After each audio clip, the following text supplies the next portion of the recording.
Hello, everyone. You're in the Ether, and I'm your host, Cody Fry.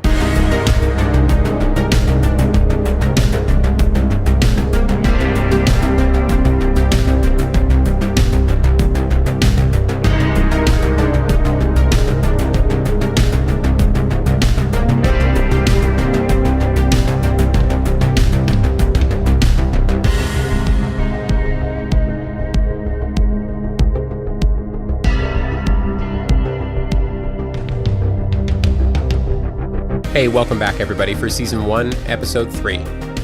Thanks so much for being here. It's great to have you. And this should be a fun show. I'm excited about it. Today, we're going to be talking about a book that I recently picked up. It's called Cops, True Stories of the Paranormal, and it's by best-selling author Lauren Christensen. And it's basically a compilation of stories and accounts given by various members in law enforcement who've experienced unexplained phenomena while on the job. Most, if not all, the contributors here are career veterans, too. These are pros who've been on the job for decades, some retired, some still active today, but these are people who've experienced their fair share of crazy. You know, things that most of us, including myself, would probably only prefer to watch on TV from a safe distance, so really kind of helps lend that extra air of credibility when people that live already extraordinary lives report experiences that rank somewhere above and beyond crazy. And there's a lot of really good stuff in here to cover. But first, just a heads up that the Ether is now on YouTube. So those of you who consume a lot of your media that way, I got you covered. I also created a new Facebook page too. So if you're into that, check it out. It's called the Ether Podcast. And of course, you can always find the show on iTunes, Stitcher, SoundCloud, and Google Play. And if you guys can, please follow me on Instagram at ether_show. And lastly, remember, it's totally free to support the Ether, and the best way to do that is by subscribing, rating, and leaving a review on iTunes. So if you're a fan, if you like what you hear, please help me take the show to the next level by making it more visible. Thank you so much, guys. Moving on with the show, a big reason I wanted to cover this book is to sort of counter the stigma that only farmers or crazy people report UFOs or paranormal activity. I think it's safe to say the majority of people outside our little circle of those of us who are in the know assume that there aren't many, if any, credible witnesses to stuff like this. That these so-called witnesses are either crazy, they want attention, or they're suffering from stress, psychosis, some kind of medical disorder or condition, or all the above.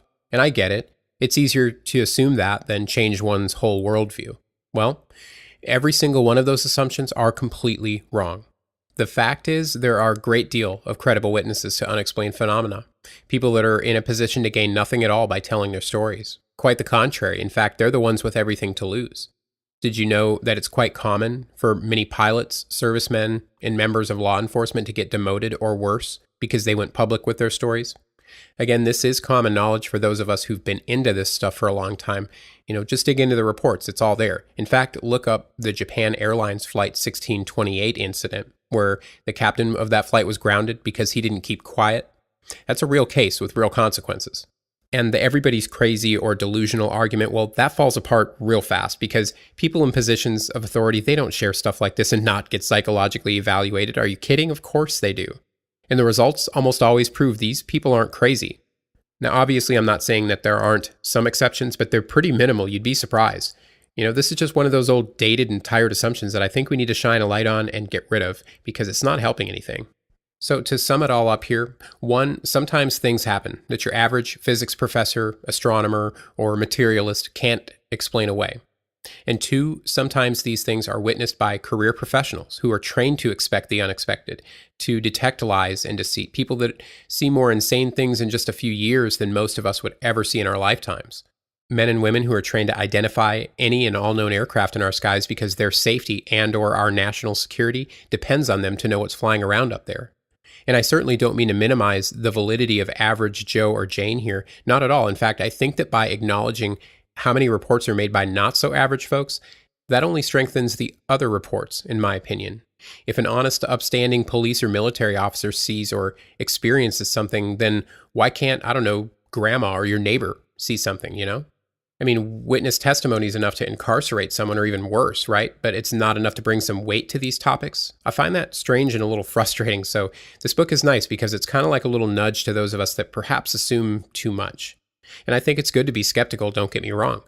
We have skepticism to thank for science, and science has taught us a great deal.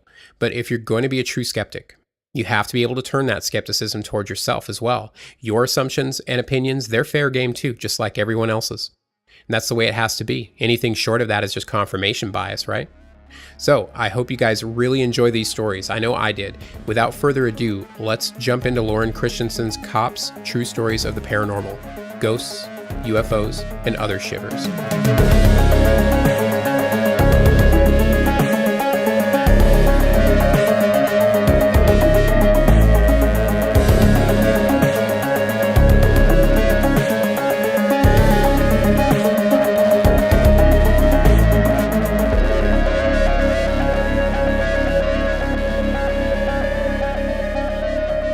I thought we'd start off here with one of the author's own stories.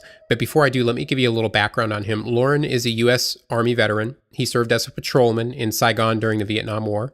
He joined the Portland, Oregon Police Bureau when he was 26 and retired 25 years later. He was also a martial arts instructor. I'm not sure if he still is, but he's earned 11 black belts in 3 different arts and was inducted into the Masters Hall of Fame in 2011. After retiring from the police force, he became a full-time writer. Now, according to Lauren, he's had some pretty unique experiences, so let's start with his earliest story. Before going to Vietnam, Mr. Christensen was actually stationed in the Florida Keys as an Army military police dog handler on a missile battery out in the middle of the Everglades. One of 4 in that area that, as he says, all had missiles aimed at Cuba and were teeming with creepy life forms of every shape and size, no doubt referring to the habitat they had to share with the native wildlife there. He and his fellow servicemen would often climb to the top of this 25-foot-high gravel berm that they'd built that surrounded the base. They'd go up there at night and listen to a transistor radio that played mellow midnight jazz and just gaze at their surroundings. To one side, the ocean, the other, this huge, tangled swath of the swampy Florida jungle. One night in particular, they see 3 unusually bright lights in the sky to the east over the ocean. They're moving about in this irregular sort of pattern, and it's hard to determine how far away they are. Now, there's an Air Force base about 35 miles away, but it's the movement of the objects. They don't behave like anything they've ever seen. They're darting back and forth so close to one another they think several times they're going to collide, and then at times they stop and hover, perfectly still. They don't make a sound. Lauren says they're actually there for several hours until they had to leave briefly for something, and they were gone by the time they got back. But they returned the very next night, 5 of them this time. As best they can tell, maybe 3 to 5 miles out and about only a few hundred feet above the water, again over the ocean. Now this continues for about 2 weeks, seeing them about 2 to 3 nights per week, sometimes just 1, sometimes as many as 6. They report this to command, but they never hear anything back, at least not yet. Another night, Lauren and his partner, they're outside talking when something catches their attention. They look up, and this time there's 2 lights, but they're directly above them, at roughly the altitude of a low-flying private plane. Lauren picks up the field phone to call the deputy officer and tells him, "We got 2 lights straight overhead." He's asked to describe them, so he does. 5 minutes later, 2 jets are streaking toward their direction to engage these objects. But the second those jets catch Lauren's attention, the lights are gone without a trace. And it's certainly worth mentioning, too, that during this 2 to 3 week period of unusual activity, the base did indeed catch something on radar going an estimated 1,500 miles per hour. In fact, Lauren was witness to this. On another occasion, he and about a dozen other men rush outside to observe yet another light making its way toward them. It slowly gets brighter and larger as it approaches, and it's heading directly toward the area that houses the missiles on the west side of the base. This time you can see it's a triangular-shaped craft with 3 multicolored lights, 1 per each end.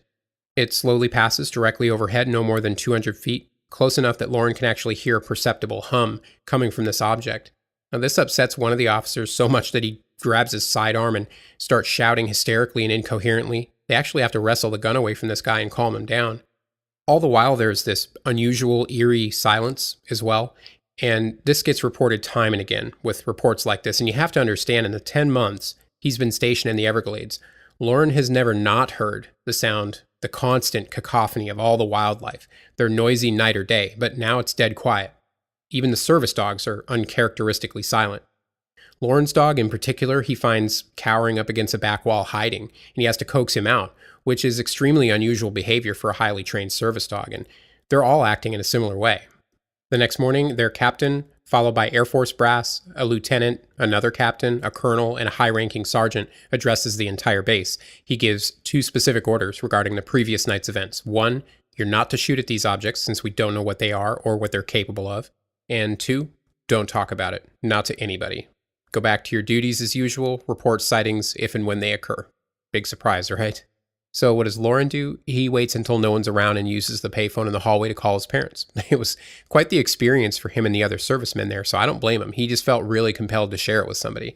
There were a couple other incidents there that I didn't get to for the sake of time, but after this particular event, the activity there at that base tapered off after about a couple weeks or so, according to Lauren. Now, if I were to tell you this was some one-off, totally unique set of circumstances, this is a one in a million case and series of events, I would be lying, because this is just one of hundreds, perhaps thousands of almost identical reports. No lie. I mean, UFOs creeping around military bases, especially those with nuclear capabilities and weapons, especially during times of conflict and war with other countries. It's so common in this field, it's almost a cliche at this point. The next story is given to us by Kerry Wood, a former detective sergeant for the Roanoke, Virginia Police Department. He and his partner, David Ragland, are working a burglary case circa mid-1980s. They're patrolling this neighborhood in an unmarked van. Later into the evening, they spot this suspicious-looking vehicle. It's kind of creeping through the area, and they suspect this guy might be casing houses. So they begin to tail him. The driver almost right away takes off. They begin chasing him. They call for backup. And it's not long before they realize this guy's headed towards this area called Schaefer's Crossing, which is this 100-foot-long concrete railroad tunnel. Now, they don't know if the driver oversteered, lost control in a moment of panic, or what exactly happened, but the chase suddenly comes to an abrupt stop as the suspect slams his vehicle into the concrete archway at about 75 miles an hour.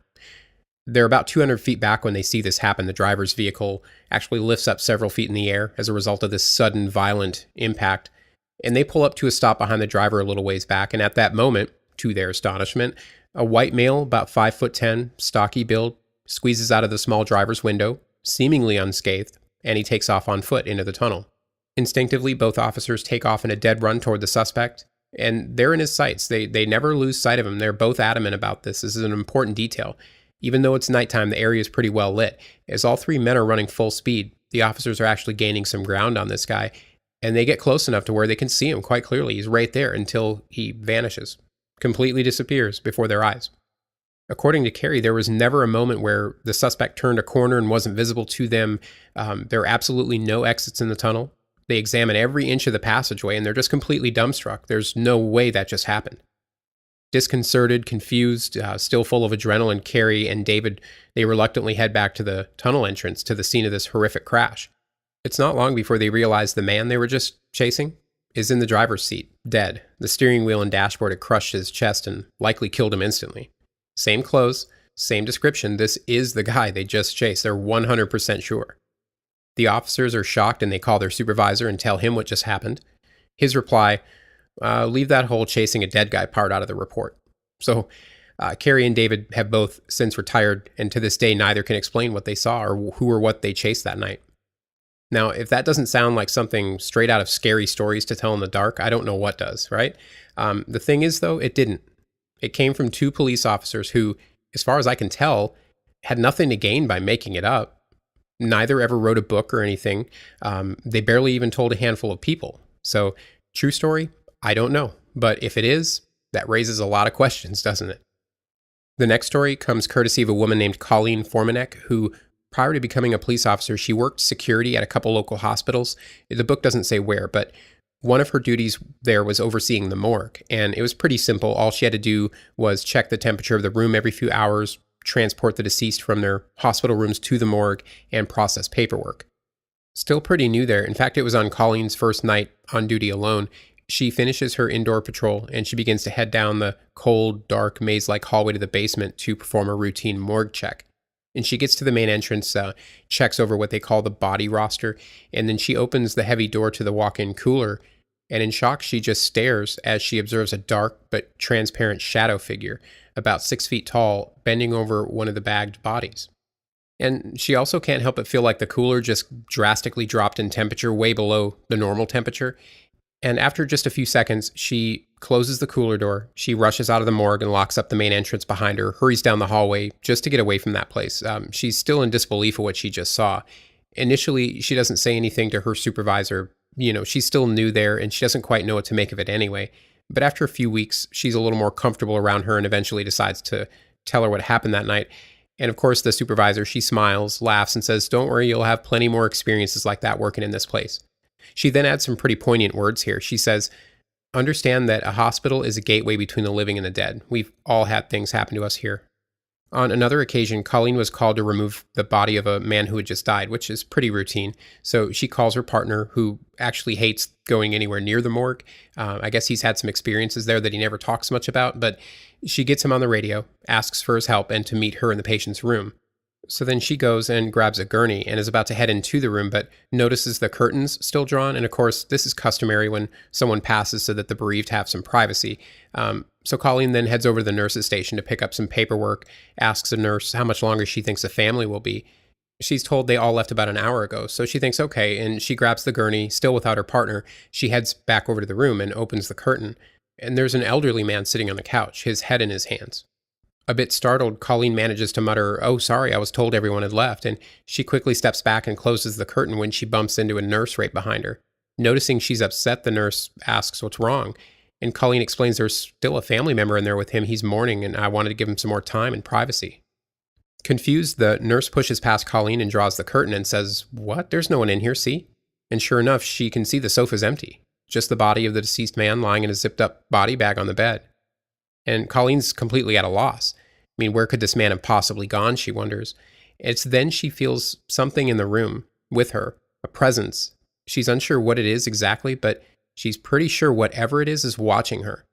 And her partner finally shows up, and they get the body onto the gurney. The nurse had left, and Colleen, she can't help herself. She has to know, is this the guy? Before they leave, she tells her partner, "Wait a second." Holding her breath, she slowly zips down the bag, just far enough to move the materials aside to see his face. It is indeed the same man she saw sitting on the couch. She's certain of it. She looks up at her partner and struggles to say, "I wanted to see," and her partner just says, "I know, I've had the same thing happen to me," as he's kind of eyeing the curtains. And then he says, "Let's get out of here. We're being watched." So obviously he felt something in there as well. Now, I found Colleen's experiences to be pretty interesting, in large part due to the fact that it includes the shadow person phenomena, which is generally thought of to be a separate phenomena than the rest. But, if her story is true, perhaps we do need to rethink what the shadow person could be. Next, we have a story from Jess Burlingham, who's an officer for the Richmond Police Force, and I'm not sure what state or area that is. That detail's not provided, but one day he and his partner get a call from dispatch, and they're told you've got a one-knot scene for several days, and the neighbor's complaining about a foul odor coming from his apartment. Now, Jess knows that a one-knot scene call is typically never a good call, especially on a hot, humid day in July. But he's responded to these types of calls before and has an idea what to expect, so he and his partner head that way. And when they arrive, they can already smell the odor in the parking lot, and the apartment's on the third floor, so obviously it's pretty bad. And of course, it only gets worse as they ascend the stairs, and they meet the maintenance guy who unlocks the door and scurries off. The officers crack the door open. They announce themselves, but there's no reply, so they nudge the door open a bit more, and immediately they're met with this combination of heat and unbearably thick, gut-wrenching odor. And Jess and his partner, they attempt to step inside the apartment, but they just can't do it. It's too overwhelming. Even a third officer who'd arrived tried, but he had to step out as well. So they wait for the homicide detectives to arrive, and once they do, they go in and determine Mr. Jones had died of natural causes. Doesn't appear to be any foul play. He'd been dead for about 2 weeks. Now, for whatever reason, the stove had also been left on, hence the heat I'd mentioned earlier coming from the apartment. And add to that the hot, humid weather. Even the body retrieval service people said they hadn't seen a deceased person in such a horrible condition in years. The body had essentially doubled in size. It wasn't pretty. But aside from the condition of the body, the investigation itself, the removal, the paperwork, etc., they're all pretty routine. And Jess gets home by around 2 a.m. and immediately takes a shower. But he feels this unusual, heavy fatigue.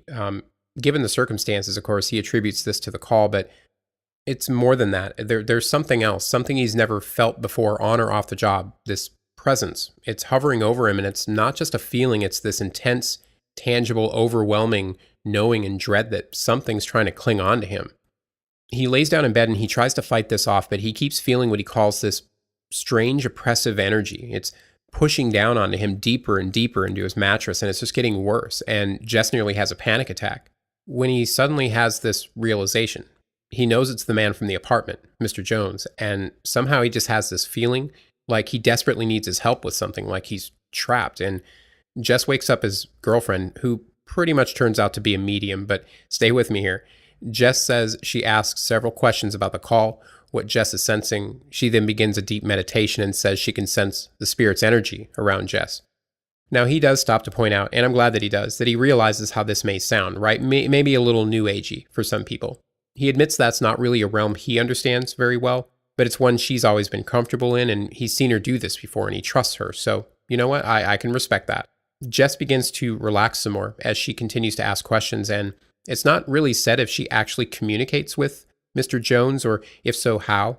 But some time passes, and he realizes all of a sudden whatever was with him is gone now.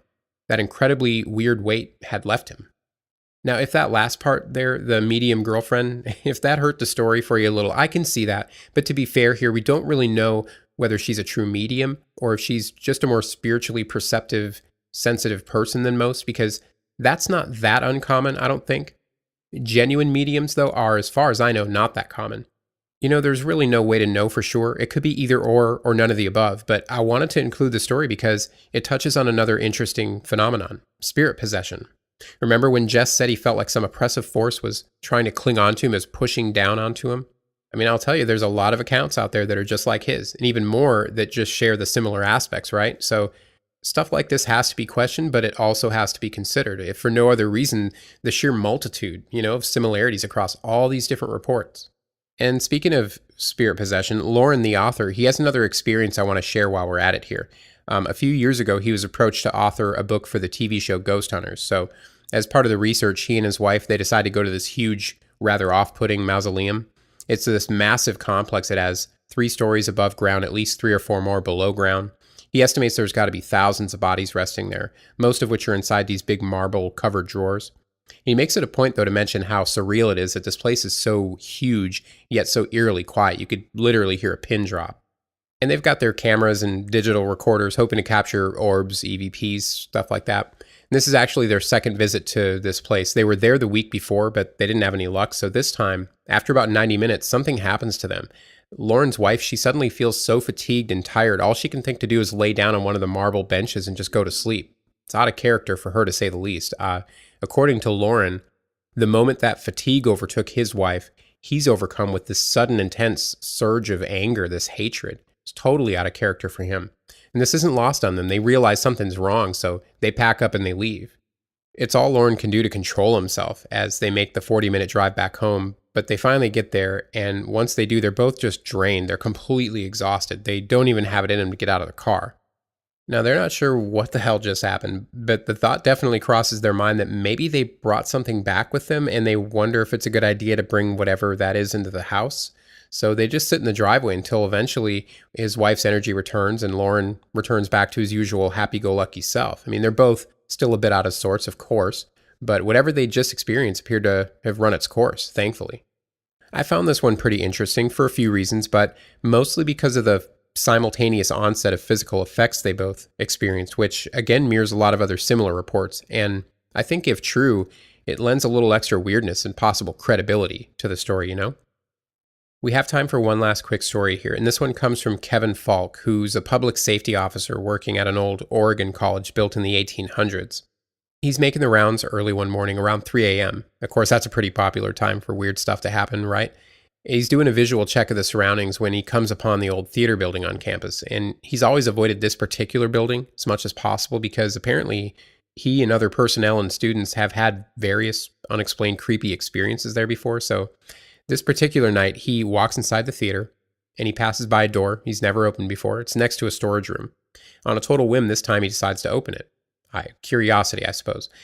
He removes the padlock, opens the door, clicks on his flashlight and points it toward the center of the room.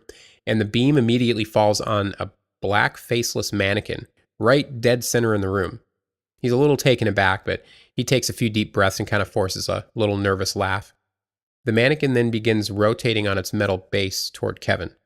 All he can manage to say is, "You've got to be kidding me," as he backs quickly out of the room and into the hall. He stands there motionless for a bit, kind of forcing himself to look at the pictures on the wall instead. Doubt soon begins to creep in, and he starts wondering, did I really just see that? Surely it must have been a light and shadow thing, and of course he knows his general opinion of the place, his past experiences there, only make him that much more predisposed, to having certain expectations, so he regains his composure. He decides to pull out his phone this time, go back in and record whatever he sees. He points his flashlight back towards the faceless mannequin, and he watches it for a moment. It's sitting perfectly still, and He's just about convinced that this was all his imagination when suddenly the mannequin starts to move again, turning ever so slowly, this time away from him. Kevin's legs almost give out and he suddenly just knows he needs to get away from there now. But he does manage to capture it on video, and apparently he still has it. Lauren, the author, he makes a note that he's actually seen it, but I looked for it, and unfortunately, I guess I'll just have to use my imagination on that one. I like this last story because, well, one, who doesn't enjoy a creepy mannequin, right? And two, if this really happened, that may introduce yet another fascinating phenomenon, inanimate object possession. Perhaps not as well known as claims of human possession, but still a well-documented phenomenon. There's probably close to another 20 stories in this book, including things like what you might call divine intervention or possibly precognition of future events and synchronicities. For instance, cops hearing inner voices that guide them to safety during these dangerous, emotionally charged situations. There's also a section in the book that touches on cattle mutilations, another story about what sounds to me like poltergeist activity, where an officer experiences what he believes are physical effects from some malevolent entity, and plenty of other stories about hauntings as well. So again, it's called Cops, True Stories of the Paranormal. You can find it on Amazon. And if you want more info on Lauren and his other work, visit laurenchristiansen.com.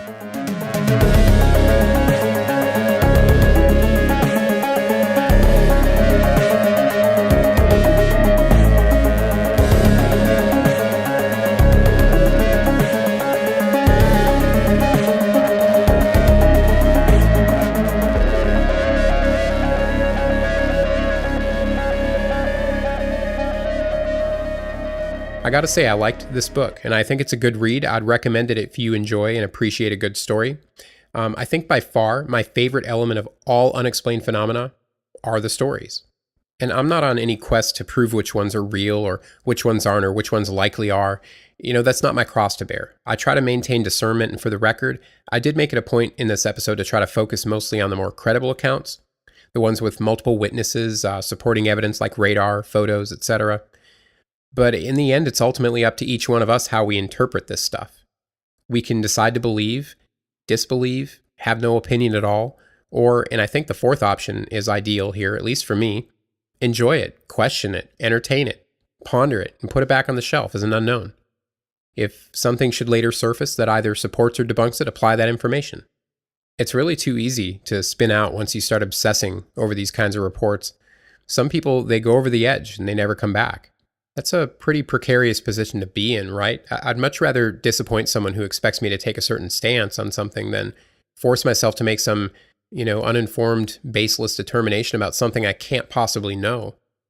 To paraphrase a wise old adage, never trust someone who claims to have all the answers. Only trust those who seek them.